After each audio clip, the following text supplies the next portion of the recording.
Bonjour à tous et bienvenue dans ce premier module de la nutrition qui va traiter des bases de la nutrition et des bases de l'alimentation saine et équilibrée. Nous allons voir ensemble ici dans cette vidéo introductive qu'est-ce qu'avoir une alimentation saine, qu'est-ce qu'avoir une alimentation équilibrée, puisque vous verrez qu'il y a une petite différence entre ces deux termes qui pourraient signifier la même chose. Nous allons voir également comment choisir vos aliments en fonction de vos objectifs, comment faire une très bonne sélection des aliments et ensuite, logiquement, comment avoir des stratégies alimentaires pour réussir à consommer les aliments dont vous avez besoin et essayer d'éviter les aliments que votre corps ne nécessite pas et dont vous n'avez pas besoin au quotidien pour être en très bonne santé. Donc, comme c'est une vidéo introductive, il nous faut absolument revoir quelques notions de base. Déjà, l'alimentation nous fournit des calories et des nutriments et des micronutriments. Toutes ces calories sont ensuite utilisées par votre corps pour produire de l'énergie. Là, je suis en train de vous parler, je bouge ma main, j'ai besoin d'énergie pour faire cela. C'est pour ça que lorsque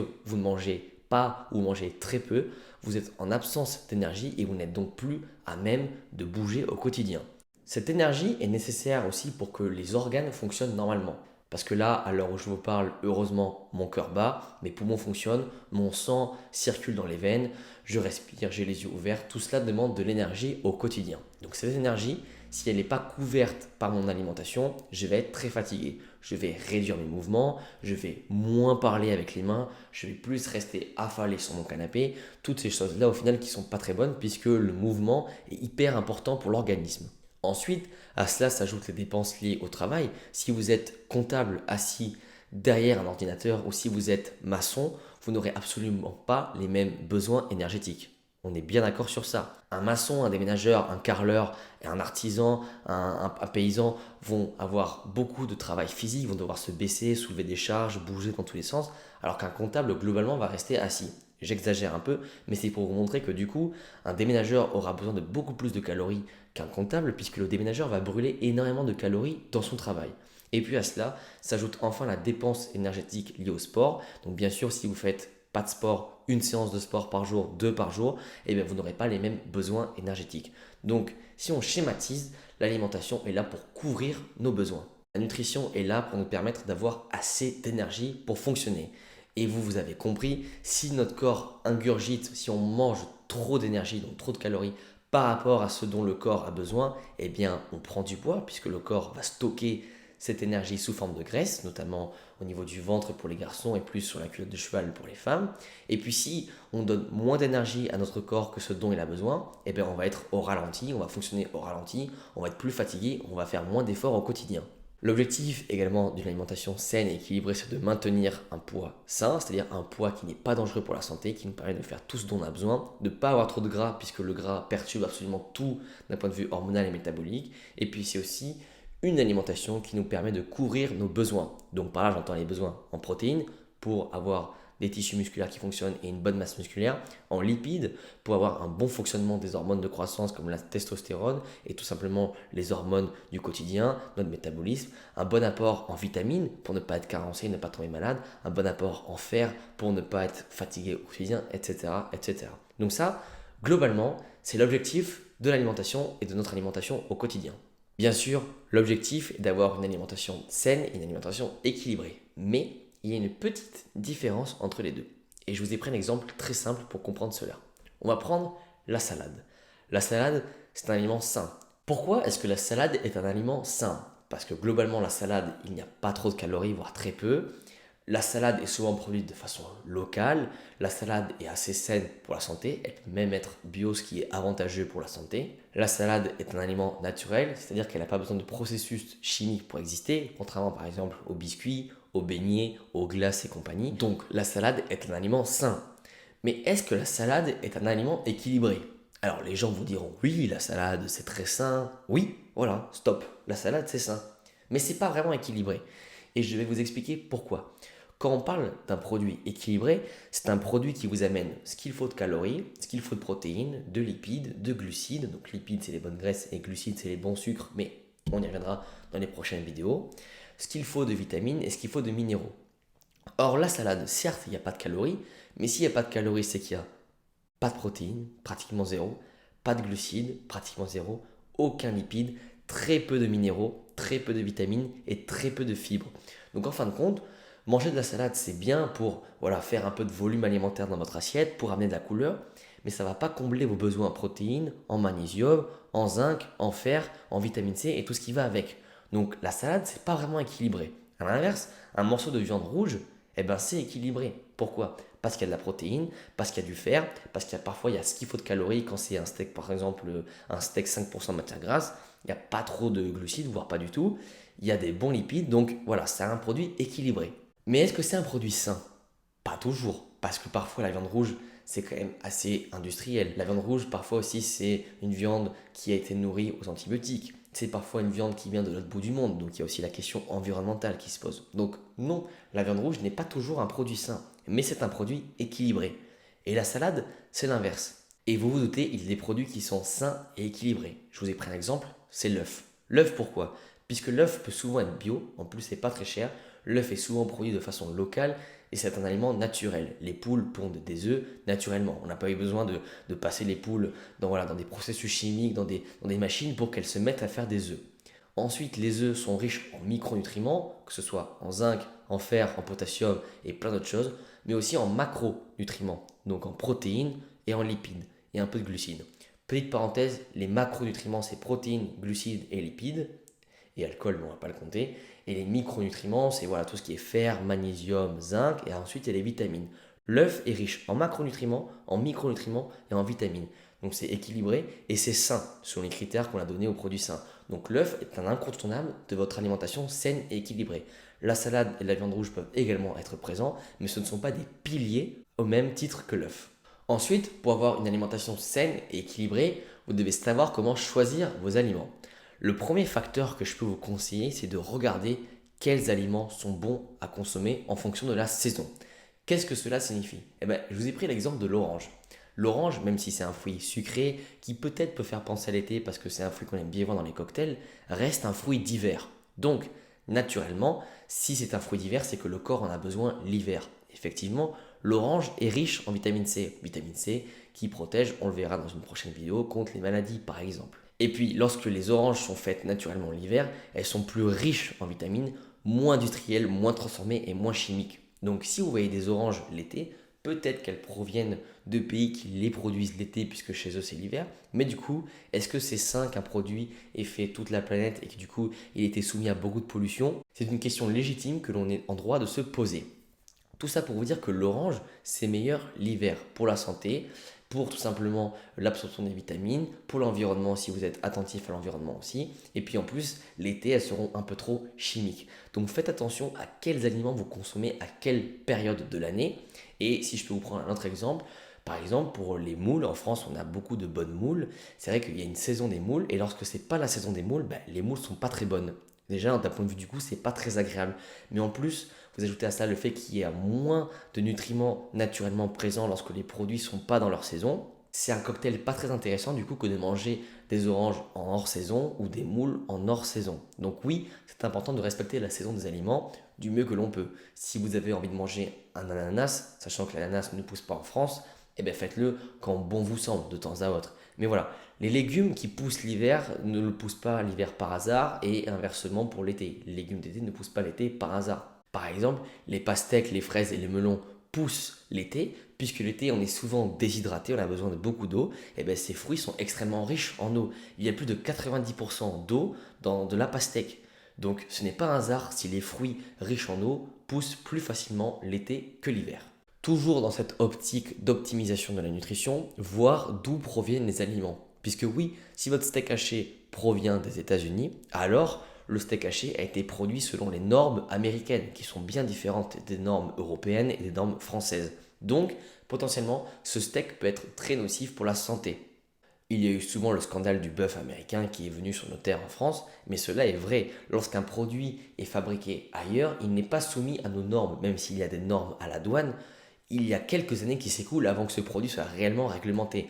Donc lorsque vous avez des amandes qui viennent de Turquie, des viandes qui viennent des États-Unis, vérifiez bien les compositions puisque parfois les produits arrivent et mettent quelques années à être contrôlés d'un point de vue réglementaire.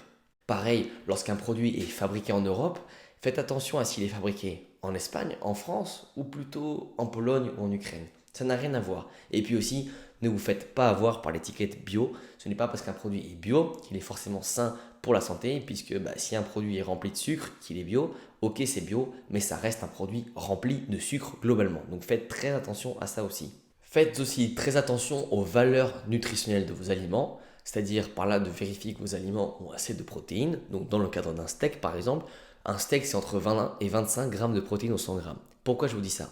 Parce qu'il y a beaucoup de steaks qui sont présents en grande surface qui n'ont pas autant de protéines, qui en fait ont moins de protéines que ça, et vous allez en trouver à 13-14 grammes de protéines au 100 grammes. Du coup, c'est pas intéressant parce que vous ne tirez pas pleinement parti de la viande rouge s'il n'y a pas assez de protéines. On suppose aussi que dans les viandes rouges qui ont moins de protéines que la normale, il y a moins de fer aussi, donc c'est pas du tout intéressant.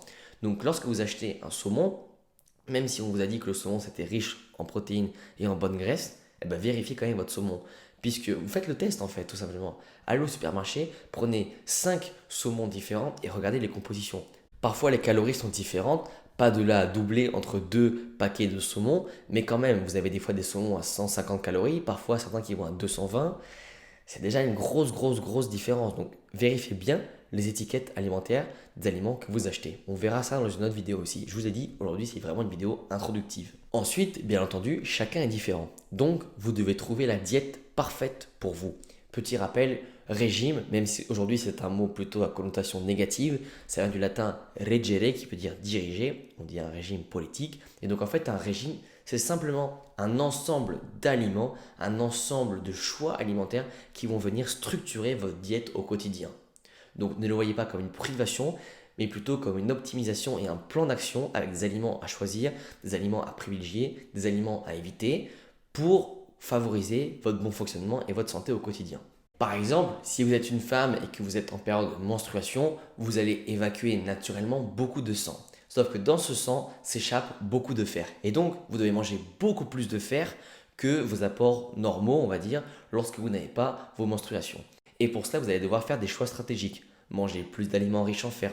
Manger des aliments qui permettent l'absorption du fer. Par exemple, si vous aimez manger votre viande bien cuite, et bien lorsque vous aurez vos menstruations, vous avez plus intérêt à la faire à point, voire saignante, puisque le fer est mieux absorbé, et puis la recouvrir d'un peu de persil et d'un zeste de citron pour avoir de la vitamine C, ce qui améliore in fine l'absorption du fer. Pareil, si vous êtes une personne intolérante au fructose et que vous ne mangez pas de fruits, vous devez faire attention à ne pas être en carence de fibres, de vitamines et de minéraux, et donc faire de très bons choix sur les légumes.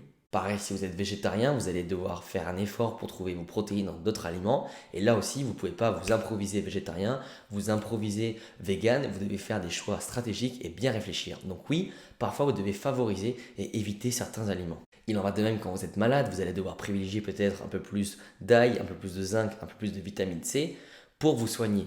Alors qu'au quotidien, c'est intéressant d'en manger, mais peut-être que là, vous allez devoir augmenter vos apports pour pallier cette maladie et ne plus être malade tout simplement. Quand je dis bannir et imposer des aliments, c'est pas pour vous donner un sentiment de privation et de frustration. C'est que parfois certaines personnes sont intolérantes à certains types d'aliments. Par exemple, certaines personnes sont intolérantes au lactose. Et dans ce cas, il va falloir supprimer tous les aliments qui contiennent du lactose en fonction de votre degré d'allergie, comme les yaourts, le lait, mais aussi le fromage et les gâteaux qui comportent du lait. Et ça aussi, c'est des choix stratégiques à mettre en place. Le tout est de tester des nouveautés pour réellement savoir ce qui est bon ou pas bon pour vous. Vous devez faire des tests. Je vous conseille de faire des tests d'au moins 3 semaines. 10 jours si vous êtes vraiment pressé, mais faites des tests puisque sinon vous ne pourrez pas avoir de certitude. Vous aurez juste des a priori, vous penserez que, mais il faut vraiment faire des tests. Par exemple, testez de plus manger de viande pendant une semaine et voir comment vous vous sentez. À l'inverse, testez de manger de la viande tous les jours, qu'elle soit blanche ou rouge, pour voir comment vous vous sentez. Et là, vous pourrez commencer à tirer des conclusions. Et ça vous permettra aussi de ne pas tirer des conclusions hâtives, erronées, uniquement basées sur le hasard, puisque si vous faites un repas, par exemple, riche en sucre et que vous vous sentez très mal, peut-être que c'est effectivement parce qu'il y a beaucoup de sucre, mais peut-être qu'il y a d'autres facteurs qui font que ce repas vous fait sentir mal. Donc voilà, faites des tests et pas que sur 3-4 jours, sinon ça n'aura aucun impact. Je vous ai fait un ensemble de règles à respecter pour maîtriser les bases d'une alimentation saine et équilibrée. Donc bien sûr, c'est une vidéo encore une fois introductive et on va pouvoir approfondir tous ces points dans les vidéos suivantes. Mais on va déjà voir un petit spectre de qu'est-ce qu'avoir une alimentation saine et équilibrée. Donc déjà, toujours savoir ce que vous achetez. C'est comme ça que vous allez savoir ce que vous allez manger et c'est comme ça qu'on développe une réelle conscience alimentaire. Puisque lorsqu'on n'est pas conscient de ce que l'on mange, on ne peut pas avoir conscience qu'il y a des problèmes. Si par exemple vous êtes une femme et que vous n'avez pas conscience qu'en période de menstruation, vous allez éliminer plus de fer, alors forcément, vous n'allez pas pouvoir régler le problème. Maintenant que vous êtes consciente de ça, mesdames, je compte sur vous pour régler ce problème.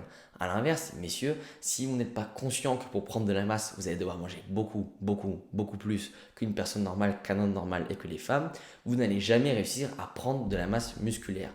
Pareil, si messieurs, vous n'êtes pas avertis que la plupart de la graisse stockée chez les hommes se fait autour du ventre et que c'est ce qu'on appelle la graisse viscérale qui est la plus dangereuse pour la santé, alors vous ne pourrez pas vous motiver et vous mettre à travailler pour perdre cette graisse. Ensuite, vous devez aussi manger en accord avec vos objectifs pour garder la motivation.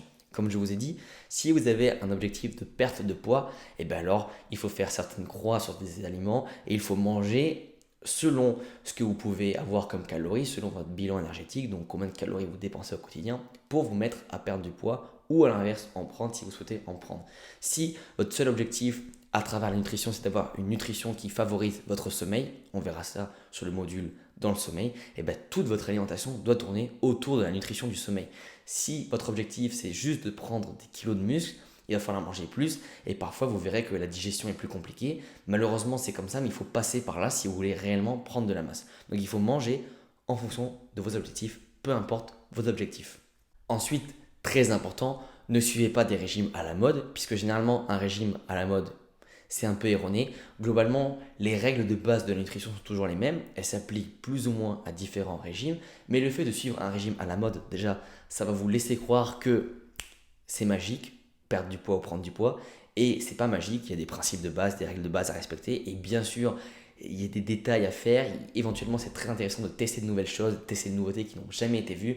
Mais les régimes à la mode, ça ne fonctionne pas. Les régimes détox, par exemple, de boire des jus de fruits pendant 4 jours, c'est la plus grande bêtise peut-être du 21e siècle en nutrition, puisque vous allez avoir que des calories liquides, donc vous n'aurez pas de sensation de faim, vous n'aurez aucune protéine, vous allez dérégler votre corps puisqu'il va être habitué à avoir que du liquide. Enfin voilà, pour vous donner une idée, c'est catastrophique. Mais comme c'est à la mode, beaucoup de personnes se sont mis à le tester et malheureusement on a pu voir les effets négatifs. Donc quand un régime vient à la mode, informez-vous sur le régime, regardez ce que le régime comporte. Mais par exemple, quand c'était à la mode aussi des régimes véganes, attention, je ne critique pas si vous êtes vegan, mais il faut reconnaître que beaucoup de personnes sont devenues véganes uniquement pour un effet de mode. Et bien, elles ont très vite été carencées en protéines, en fer, en B12, en zinc et toutes ces choses-là, puisque ce sont des produits qui sont plus facilement trouvables dans les aliments à provenance animale. Pour le zinc, on pourrait citer par exemple tous les fruits de mer qui apportent énormément de micronutriments comme le zinc.